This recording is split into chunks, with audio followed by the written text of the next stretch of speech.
c'est très difficile de lâcher prise, c'est très difficile de lâcher le contrôle sur ses propres produits, mais le gain qu'on fait quand on partage et qu'on discute et quand on collabore, en fait, est exponentiel et donc on réussit justement à avancer plus vite.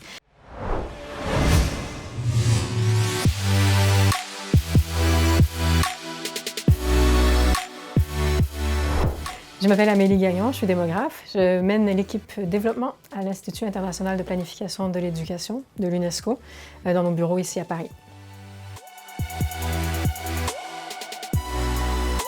En gros, on peut dire que tout ce qui est open source ou open data, en fait, c'est des logiciels ou des données, des bases de données, qui sont disponibles en accès libre et donc que n'importe qui peut télécharger, utiliser, partager, modifier et donc participer aussi de manière un peu collective à l'amélioration de ces logiciels, par exemple, ou à l'amélioration de la qualité des bases de données. Donc en gros, open au sens de libre, à la fois pour libre d'accès, libre d'utilisation, mais aussi libre de frais.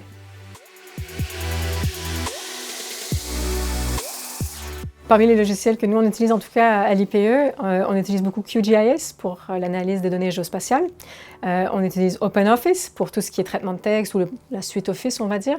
On utilise aussi Nextcloud pour la box et donc pour le partage de données sur le cloud.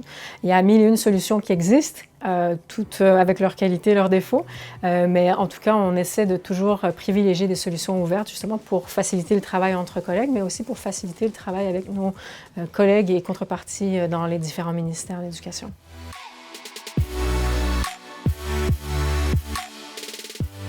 Plus on avance comme ça dans le temps, plus je réalise que c'est nécessaire de collaborer, de partager, de s'entraider, justement pour arriver à la racine des problèmes, mais aussi à la racine des solutions, et puis pouvoir vraiment avoir un effet, un impact durable à grande échelle, à la plus grande échelle possible, mais qui soit aussi pérenne. Utiliser, on va dire, des logiciels open source, ça nous permet, nous, de se former à utiliser des logiciels en prenant le temps dont on a besoin de le faire, mais aussi de partager avec d'autres collaborateurs qui pourraient être dans des contextes avec une moins bonne connexion, moins bon financement, et donc anéantir toutes ces barrières, tous ces obstacles en fait qui empêcheraient d'autres d'utiliser, de s'emparer des méthodologies et des outils qu'on développe.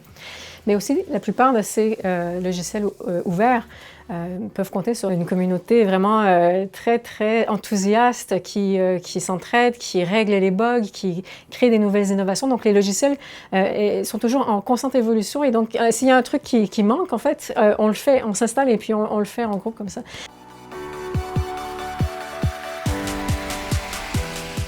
La question de confiance entre l'utilisateur et le logiciel, c'est une question primordiale. Et en fait, les questions de sécurité, de traitement des données, de stockage, de manipulation, en fait, c'est des questions qui sont extrêmement importantes. Donc, en fait, avoir des logiciels ouverts, donc libres, qui par défaut partagent les codes sources, qui par défaut sont très transparents au niveau de leur gestion, de leur évolution, en fait, ça rassure beaucoup et donc ça crée et ça maintient et ça même amplifie cet effet de confiance.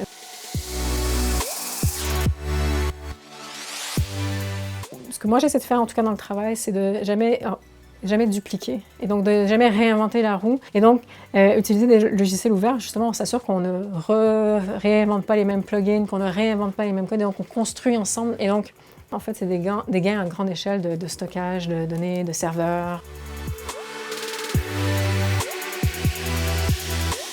Le dernier takeaway que j'avais préparé pour cet événement aujourd'hui, c'était vraiment pour inviter les gens non seulement à prendre de l'open source, mais aussi à donner. Donner, ça peut être un don, un petit don, une cagnotte, peu importe, mais c'est surtout un don de temps, de compétences, d'investissement de soi, en fait, participer à cette communauté.